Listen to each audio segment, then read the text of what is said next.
Hello everybody, this is Shady here, and today I just want to talk about this hate for Star Wars Outlaws and how I think the whole thing is just so bloody forced and just tiresome. Let's be honest, come on. Like, why is it? It just seems like, I don't know, in the past 10 years or something, maybe it's gone on longer than that, but for some reason you get all these people on the internet who, for some reason, for certain games, they will just start hating on them, talk about doing boycotts, and all sorts of weird stuff like that. And it's just so tiring. I'm sick of it. I mean, we had the same thing with the last one I can think of is probably the Last of Us 2. Actually, no, Hogwarts Legacy. That's another one. You have these people on the internet who just, I think, have too much bloody time on their hands and just like want to just complain about this game.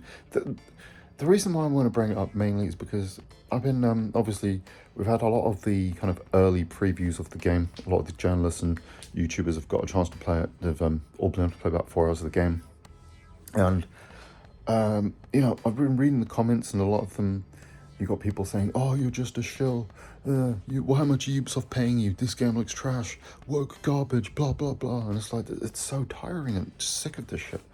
I mean, okay, let's be honest. Obviously, the people who get early access, yes, they are shills. Yes, they're going to just be positive about the whole thing. They're not really going to talk much about the negatives or be very limited because they want more early access. That's how access media works. We know that.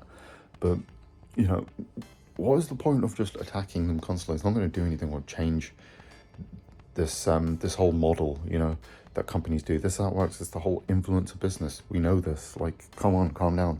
And then the whole hatred of the game itself, I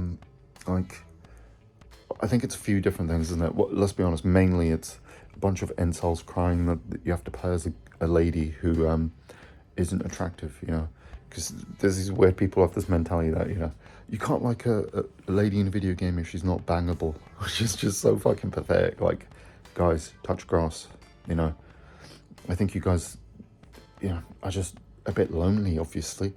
It's not the video game's fault that you don't have anyone in your life who likes you. Calm down. I know that sounds a bit mean, but these people are just a bit pathetic, man. Like, onto the game itself, It's a Ubisoft open world game. We know what we're gonna get. Yeah, it's gonna be good. Graphics look really good. The gameplay looks fine, but it's gonna be like, a 50-hour game stretched to like 100 plus, and it's gonna be bloated and overblown, but you're going to have some fun with it, I think, if you're into that Ubisoft style. I think the game looks good. I don't think it's something that I would probably buy day one. As we all know, with Ubisoft, you should definitely be waiting a few weeks or month. You'll get it on sale before you know it. Within 6 months, it's going to be less than half price. Obviously, I don't want to completely misrepresent the criticisms because I think there are some legit ones. Let's be honest, the DLC practices are a fucking joke. Like, day one DLC locking these jobber missions behind £120 Ultimate Edition is kind of ridiculous. Like, that's a fucking joke. The season pass being like 40 quid, I think I think the game is 55 and then it's 95 for the Gold Edition and an extra 20 for the Ultimate Edition, which is just ridiculous. And yeah, the season pass, like, it's going to be a few story missions, but it's almost the same price as the full game, and you're gonna have to wait months for each one of these bits of content. It's kind of ridiculous. Like, I don't know.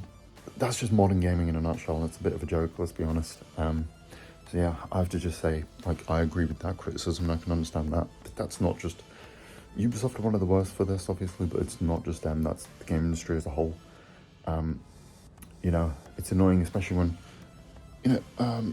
like, recently, obviously, Final Fantasy VII Rebirth was out this year, and that was like, 100+ hour game with no day one DLC. I mean, there was a few little pre-order things, I think,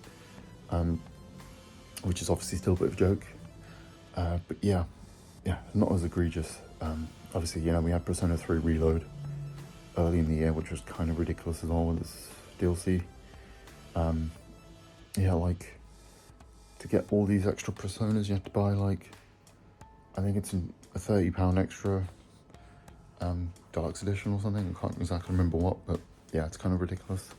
But overall, the point I'm trying to make here is the game looks fine.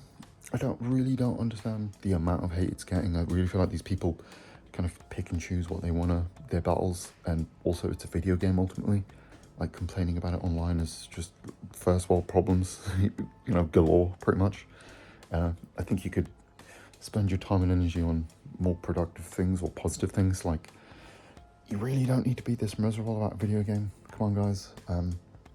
Also, yeah, I know there's the whole stuff with Sweet Baby Inc. as well that people go on about. If you don't know what that is, that's basically just like some sort of firm that they basically give advice on like inclusive features and that sort of stuff, what people will call woke stuff or whatever. You have to remember, places like that exist because they're trying to cater to a need, or a need that they believe is there. I really don't think you need to use these sorts of firms personally. I don't think there's anything wrong with having either male or female protagonist. I really think this game could have done with just giving us the option of both.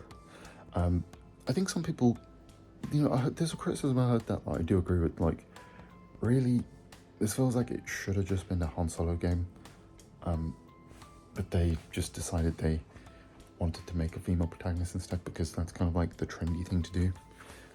Like I said, I don't have a problem with it. I'm sure the game's going to be fine, but yeah, I mean, there's no evidence for that, but if that was the case, I think that was a dumb decision, because Han Solo game, I think, would have just done so much better. But maybe there was cost involved with getting Harrison Ford's likeness and the voice and that sort of stuff. Just would have been too much effort, maybe. Again, that's a hypothetical, so we don't know if that's true. But yeah, overall, the point I'm trying to make here is just don't take it too seriously, guys. They're just video games. Enjoy them. Play what you want, don't play what you don't want. It's ultimately, it's your choice to decide what you want to buy. Don't have a go at people who want to get the game. Stop attacking the people who are previewing the game. We know how the access stuff works. We know the kind of shows, but what's the point of having a go at them and attacking them for it? That's just how the game works. How access media works. So, yeah, just take it easy, guys. Play what you want to play. Try to stay positive. And I think I've gone on enough as it is. Yeah, hopefully I'll catch you guys in the next one. Yeah, if you enjoyed the video, like, subscribe, all that YouTube jazz, and have a great rest of your day.